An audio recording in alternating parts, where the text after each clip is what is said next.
Order! Order! You are an incorrigible delinquent at times. Behave yourself, man!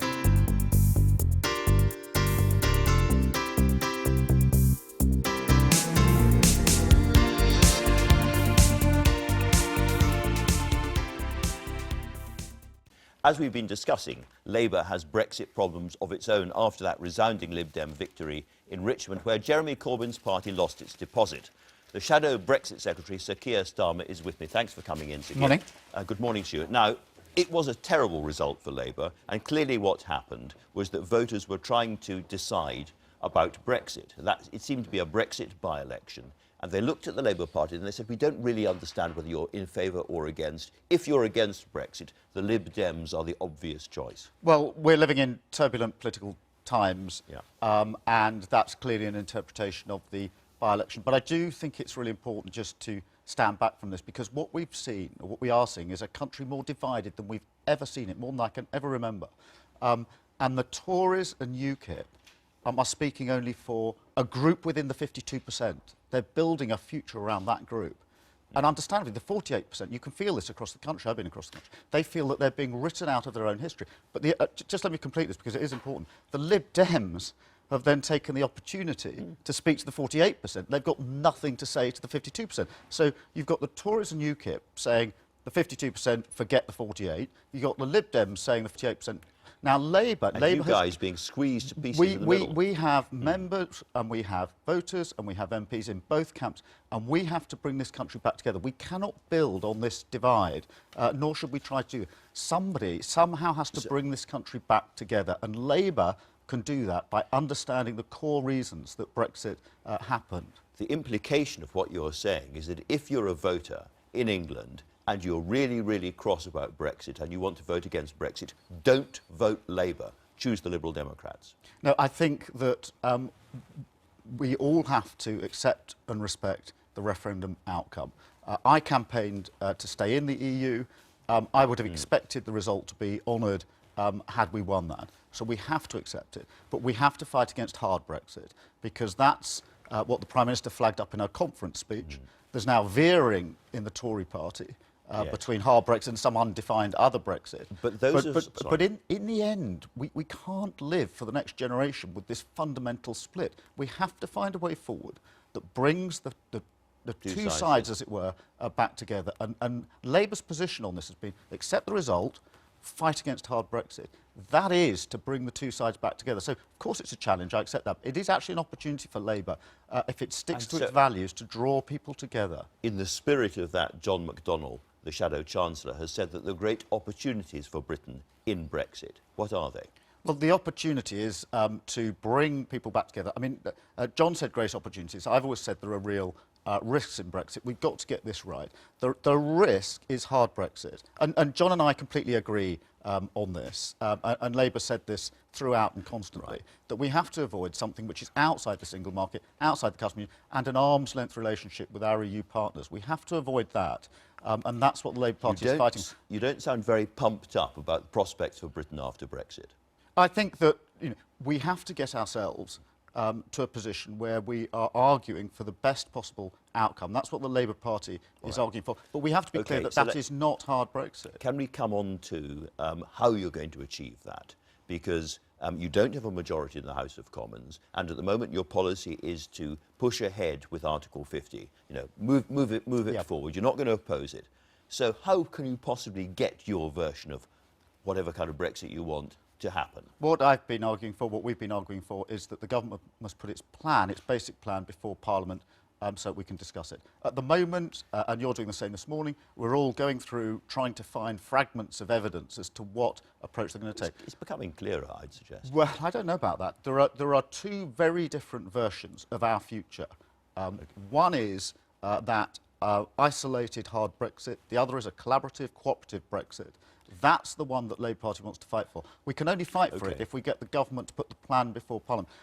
So what do you say to those people up and down the country who say politics is in total flux, as you said at the beginning of the interview, everything is moving around. This is the time for a new progressive coalition or alliance between your party, the Liberal Democrats, the Greens and others? Well, I don't see how that alliance can really work, because the Liberal Democrats are only speaking for half the nation. The Labour Party has to speak for the whole nation. This is a chance for us to pull the nation back together. We have to take that chance. So an alliance with... What do the Liberal Democrats say to the 52%? What are they saying? You're wrong. That's what they're saying, I think. You cannot hope to govern the country if you can't speak to both sides of a divided country. Now, we've got the Supreme Court ruling coming next week. Now, you want to amend or have some influence when the Article 50 moment comes. And at the moment, the government seems to be suggesting it'll be a really short 16-word motion just allowing Article 50 to be triggered. Do you think the Supreme Court has to get involved in the kind of say that Parliament gets? Well, I think that the Prime Minister should not have appealed. She's wasted a month or two of valuable time. Having done so, David Davis has always said that one of the reasons is to get some clarity about the sort of legislation that's needed. So if the Supreme Court can provide that clarity, I think that will help all of us. I've always thought it would be a short-form bill, but if the government is appealing in order to get the clarity, then it needs to get that clarity. We're going to be talking to Paul Nuttall in a minute. What's your message to UKIP? They think they can take your seats in the north. Well, UKIP is the party that says we should crash out of Brexit without even negotiating the best position. Now, I've been in the north this week and last week. There are companies there, there are communities there that will go to the wall if that happens. So I'd like to see them go and take the message to ordinary people in the north saying, you know, we want to take you out and crash your jobs. Keir Starmer, you'll be back later on. For now, thank you very much indeed. And now then, today's front pages suggest he's been the victim of a political sabotage plot over his views on immigration, and there's been a lot of sniping by colleagues over his colourful language as Foreign Secretary. He's back from a tour of the world's capitals to prepare the ground for Brexit, and this week he delivered his first major speech about Britain's role in the world as we leave the EU, and he's with me now. Welcome, Mr. Johnson. Good morning, Andrew. Good morning, Andrew. I have to call you Mr. Johnson. You can call me whatever everybody else does. So I saw that. I saw that item. It is not being obeyed anywhere. Insofar as that edict so the has edict, any, they're still calling you Boris. They are. Very good. All right. Well then, Boris. Can I ask you about the speech that you made? You talked about the world being dominated by strong men and ebbing of democracy. What does that actually mean in terms of changing our foreign policy? Well, what I've discovered is that people around the world don't see us through the prism of Brexit, and they actually don't even see us through our membership of the EU. They look at Britain as a great global player. I've been in Pakistan, where I saw huge amounts of British money going into educating, I think, 6 million Pakistani girls in the Punjab. Massive amount of work being done in Afghanistan to help to bring peace there.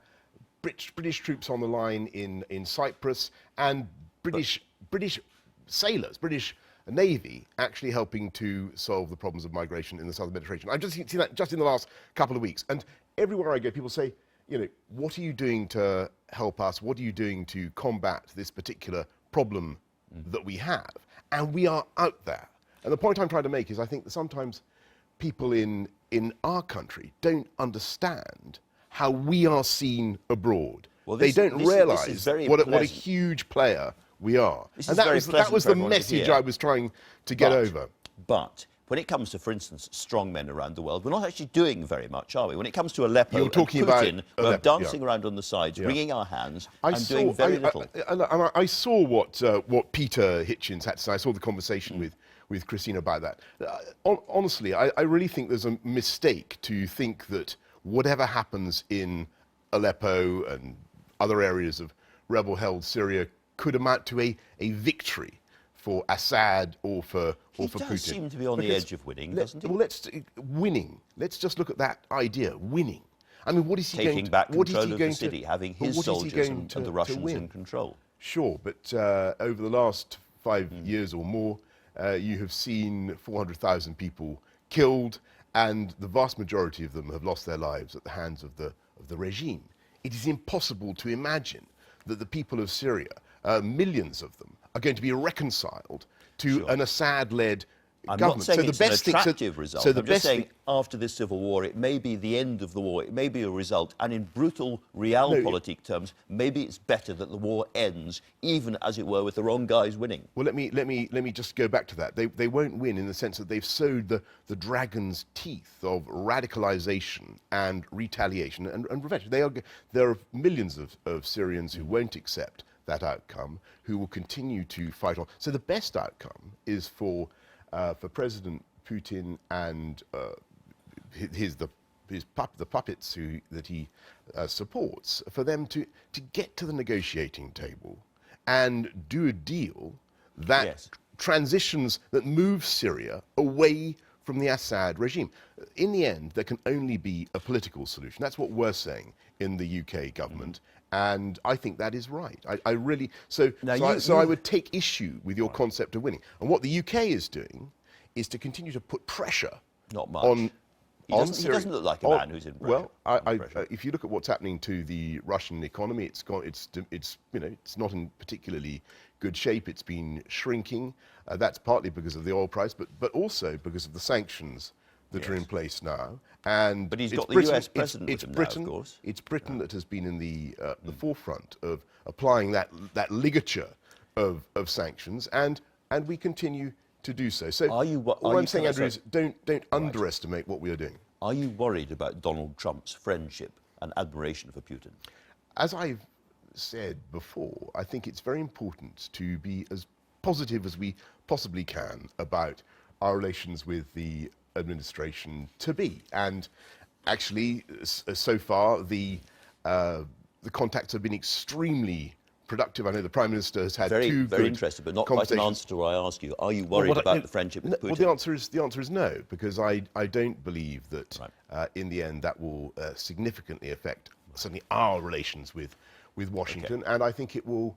That's clear. What we will see is I think an understanding by the U.S. administration that the scene there in the Middle East is very complex. You've got Iran, you've got Russia, you've got a Congress in America that is actually, certainly on the Republican side, very skeptical, to put it mildly, about both Russia and Iran. And so I think there will be a confluence of thinking about that. It's complicated. And don't forget, the relationship between the UK and the US is the paramount political fact of the last 100 years. It was Agreed. it was Let's not go through 100 years. Yeah, now. but it was. No, I agree with that. I'll give you it that. abides. I'll give you Good. that. Thank I you. just want to carry on with Come the on. complicated Middle East situation. Yes. And you've expressed a lot of moral outrage about the way the Russians and Assad's regime have behaved. But I put it to you, there's another war going on in the Yemen, away from the cameras, where thousands of people have been killed. There have been bombings of weddings and funerals. Millions of people have been displaced and are extremely hungry. There's the starvation theory there. And that is being caused by British jets with help from British advisors flown by the Saudi government. Well, and we should be ashamed of what we're doing there. I think, again, with great respect, Andrew, the war has not been caused by British jets at all. No, but it's been prosecuted by them. I think that was what you said. What the war has been caused by the illegal takeover by the Houthi militias of the government in Yemen. That's what happened, and there's a campaign that is supported. Civil war. There is a campaign that is sides. supported by the Arab League, by a vast coalition and supported by the UN to move the Houthis out of Sana'a and to restore the legitimate government. Now, where you are right is that there are certainly very difficult questions that we have to address about the use of UK munitions and UK technology in that area. So far, I've got to be very clear about this because everybody's heard this a lot of times, but it is very important. So far, we do not believe that there has been a clear risk of breach of international humanitarian law in respect the UN panel of the use has, of those I'm sorry, weapons. but the UN panel has said there's been 191 violations of human rights in those attacks, and we're talking about British Brimstone missiles, Typhoon jets, and British help in targeting. And some of that targeting has gone horribly wrong. Yes, I must correct you about the British help in targeting. The UK is supportive of Saudi Arabia, and we have a long-standing partnership and alliance with Saudi Arabia. But please be in Philip Hammond, please be as in no Foreign doubt. Please be Secretary. in no doubt. We are not engaged in the command and control systems of the operation, and we are. You know, you're asking a very important question, because we are very concerned about what is happening, and we have raised our concerns repeatedly with the Saudis. But you have to look at the thing in the round, and you have to understand that the Houthis and their supporters took over the government and are attacking Saudi Arabia. The rights and wrongs of the war are one thing. It's the way that targeting has been done. Philip Hammond, when he was Foreign Secretary, said that we were involved in targeting to ensure that target sets are correctly identified, which hasn't gone terribly well, let's be honest. No, there's a difference. We have tried to give general advice to the Saudis about how to do these things, but we are not. I think you said we were involved in the targeting. We are not involved in the targeting. I'm only quoting Philip Hammond here, who says we do have a military presence, and he goes on and he says to ensure the correct procedures to avoid breaches of international humanitarian law, to ensure that target sets are correctly identified. Now, if that's not targeting, I don't know what it is. Well, it isn't quite. I think you will target sets. Yes, but it's not. We're not actually right. in the kind of looking at targets. We're helping them doing some pretty terrible things. No, I think you're misunderstanding what Philip was saying. We're trying to help them to avoid breaches of international humanitarian law by giving them guidance about how targeting should work. That does not mean that you've got British officers sitting there trying to. They've killed hundreds of people at funerals and at weddings. If we're helping them target, we're not doing very well. We're not helping them target. We're trying to give general guidance about what they should be. Okay. What they should be. Let's move on. But your point is that your point is a good one, and people should not underestimate the concern that we have about this. We are deeply concerned. Will we be looking again? We have been making. In fact, I had a conversation only yesterday with the Saudi, last night, with the Saudi foreign minister, my counterpart, about this. Of course, we are making representations the whole time. At the moment, we do not think the threshold has been crossed. Okay. Let me move on to the other great subject of the time, which is, of course, Brexit. And we are in this very, very happy position now where you don't have to say, Theresa May has said that we are not giving a running commentary, Andrew. I can't say that. Why can't I say that? Because it's incredibly... We're not giving a running commentary. The entire country are really, really angry with that phrase and the other one, we're going to get the best deal for Britain. Of course you're going to try and get the best deal for Britain. You've just taken my two best lines. I'm so sorry, but look, we can put them to one side from now on. It's outrageous. David Davis has been very, very helpful this week in talking about the fact that we may well be paying money into the EU for some considerable time in return for access to markets. And Philip Hammond jumped on this and said, yes, absolutely right. Do you agree with this? Well, I think I may even have said this when on the many occasions I came to talk to you during the referendum campaign. And you didn't. Well, I certainly said it during the campaign. I've always thought that there were aspects of EU cooperation, and I've said this many times. The Erasmus programme, for instance, or Horizon funding, or whatever for research, where actually, and some of these programmes don't even involve countries that aren't even in the EU. To be part of that in the future might be a good idea. It certainly would be a good idea if it involves paying in. I haven't got a problem. This is slightly different. This is paying money in return for access, tariff-free, to parts of the single market. Well, that is obviously something that David Davis is considering. It doesn't mean that a decision has been taken. But would you consider that to be acceptable, is my question. Well, I'm not going to, as I say, I'm not going to get involved in the minutiae of our negotiating position before we trigger Article 50. What I will say, and this is very important, because people will want to hear this, I do believe that as a result of Brexit, we will be able to take back control of the money that we currently give to Brussels. Sure. And not only that, we'll be able to take back control of the money that Brussels currently spends on our behalf. Now, Okay, that so is a I'm very sorry to important... jump into semantics because at this point, but people it's- say, what about the 350 million? What about your bus? What about the NHS? They do. They do. And they're right to raise it. But the crucial thing to understand is that very large sums of money will be coming back to this country, which will be capable of being spent on priorities such as the NHS. But That will be one of the outcomes of Brexit. But if very large sums of money are now also going into the EU in order to buy ourselves access to this... That is a speculation. It's a speculation made by the minister in charge of Brexit in public to the CBI. You know, so it's not exactly an obscure leak. It's quite a big thing, and that a lot of people will be watching and think, hold on a second. After Brexit, are we going to be paying large amounts of money to the EU in return for access to markets? I've given you an indication of the kind of payments that I think might be sensible.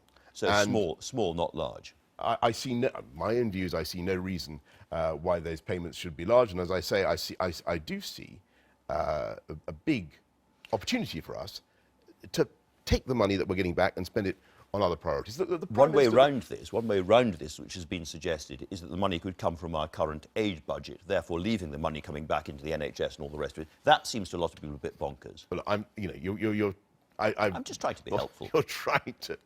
You're trying to anticipate, if I may say so, the negotiating position that we're going to have. And I think that we're very clear, and the Prime Minister has been very clear about what we're trying to do. Brexit gives us a chance to take back control of our borders, to take back control of quite large sums of money, not to be run by the European Court. Yeah. So not to have EU law in this country, and fourthly, to be able to do free trade deals. Now, within those four ideas is a wealth of information. Sure. That is all you need to know, I think, to understand the very exciting agenda that the Prime Minister has. Except that, luckily, we are getting a little bit more information at the moment. And again, David Davis has said to the CBI, talking about all of those companies who are worried about not having enough labour to carry on doing what they want to do, people picking lettuces and working in supermarkets and care homes and all the rest of it. He has said, we are not going to disadvantage British business. Whatever deal we do will allow people to keep coming into this country. Again, is that a fair thing for him to say? Do you agree I think that is reasonable, but I've always, I think I certainly have said before on your show that I'm in favour of. I don't think, as I said in my speech on Friday, you're in favour of migration, but also control. Yeah, Brexit must not mean Britain becoming closed in on itself. And what I was trying to get at is that we are a dynamic global economy, open to the world. Sure. We now have the chance, and Theresa has been absolutely clear about this, we now have the chance to be the world's leading campaigners and agitators for free trade at a time when global free trade is no longer growing as fast as and it's under threat from your friend Donald Trump and others. I don't think that it's necessarily under threat from the United States. I think that the United States can become, again, a great champion of free trade in the way that it needs to be. But there are pressures around the world. There are people who want to haul up the drawbridge, and we've got to fight against that. That is the way to global growth. But to be absolutely clear, as one of the key voices behind the Leave campaign, the promise is control. The British government decides how many people come in. The promise is not we're going to stop people coming in large numbers. Well, for what it's worth, my own personal view is I think that last year the 330,000 net was very high, too high. You've got to have a system of control that allows you to get down below that. And so I would be in favour of a reduction, but you can still have a very open and dynamic economy with immigration running at a reasonable level. That's what we want to see. George Osborne said a very interesting thing, I thought, last week. He said, the trouble with politics is that we make promises, we make mistakes, and then we have to stick by them year after year after year ad nauseam. And I would put it to you, Boris Johnson, that the promise to get immigration down to tens of thousands was a mistake made by David Cameron. And we look at the numbers outside the EU and inside the EU, and we all know, you know, I know, everybody watching knows that it's a nonsense, and it is time to bury this and forget about it. What I've always argued is that the crucial thing about immigration is to build public consent for what is happening, and I think it's only by taking back control that you can do that. And it's only by taking back control you can get the numbers down at all. And then you have to go to people and say, look, you've got to understand, there is a sense in which the sheer desire of the world to come to this country, high-skilled workers, is a massive compliment and tribute to the UK economy. But really, tens of thousands? And that is the case that I have made a pretty... I think you would agree, throughout my time as when I was mayor of London, and consistently throughout the referendum campaign. But you wouldn't choose to stick to tens of thousands, would you? You know, it is... No. The pledge has been made to get immigration down, and the only way you can do that, Theresa has rightly said, the only way you can do that is by taking back control. Now, you've had a lot of stuff in the papers, again today, people briefing against you over your views on immigration and elsewhere, and a lot of jokes and stuff made about the way you tell jokes. Can I put it to you, again, in this new spirit of openness and honesty and candour and fair play, that... is that a new development on this show? It's always been on this show. It's spreading around the rest of the country. I see, right. I hope.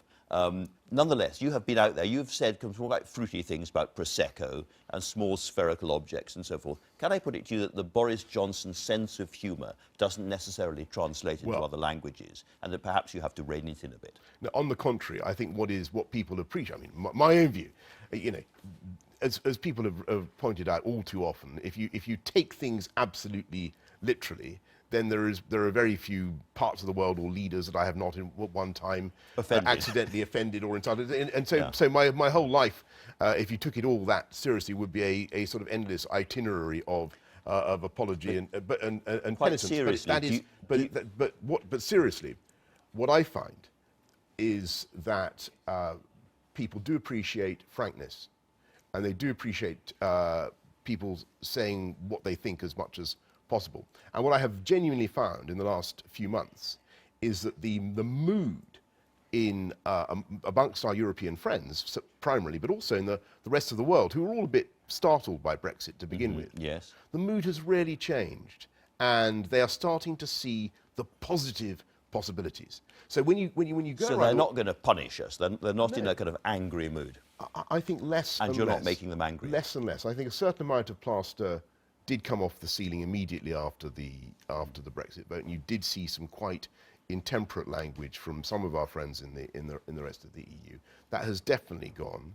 I think people are what the EU wants to achieve is a partnership, and I think that beneath it all, and there'll be more Sturm und Drang between now and the end of the negotiations, and it may get pretty hairy at times, and you know there may be some difficult bits, but beneath it all there is a massive fondness for the UK and a desire to do the best possible deal. They understand that we had long-standing problems. They now want a new partnership. We'll talk more in just a second, but for now, thank you very much indeed. Can I ask you both about another thing that's been discussed this week, the customs union? Am I right in saying that if we are inside the customs union, we can't do free trade deals around the rest of the world? Well, there are two aspects to the customs union. First of all, there is the giant zone in which we would want UK goods and services to move freely, and then there's the external tariff wall.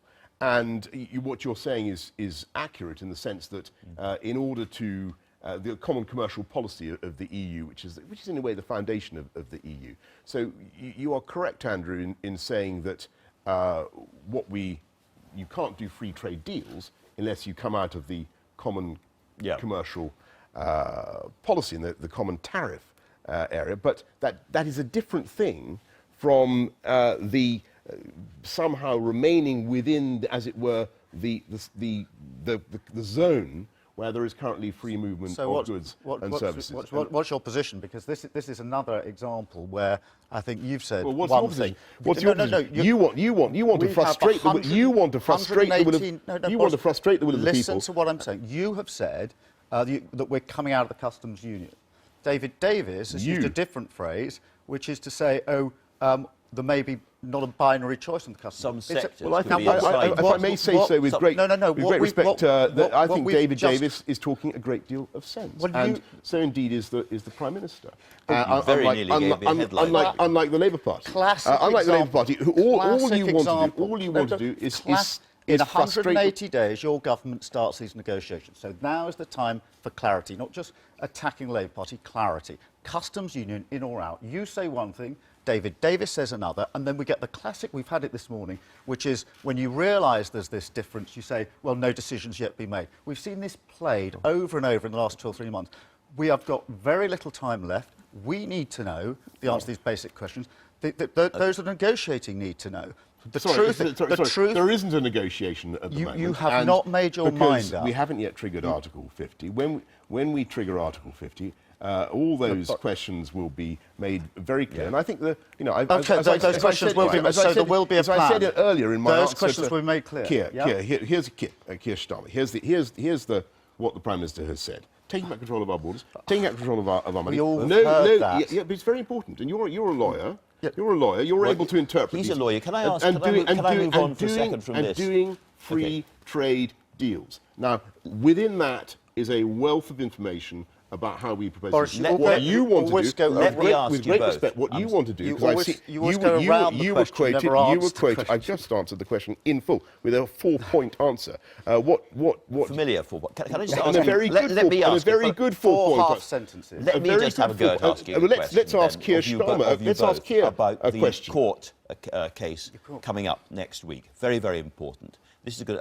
Do you think, in principle, the House of Commons ought to have a proper ability to debate the government's position on Brexit before, as it were, it's too late and all over? Well, there's no history in any EU negotiation or any EU treaty talks of the House of Commons doing anything to fetter the discretion of the government or to have a vote on the... Let me finish this point. No, it's not at all. They have a vote on the... I remember vividly, and so do you, reporting the Maastricht talks. I reported it very accurately. And you said, you did, and I remember both our coverage. But Parliament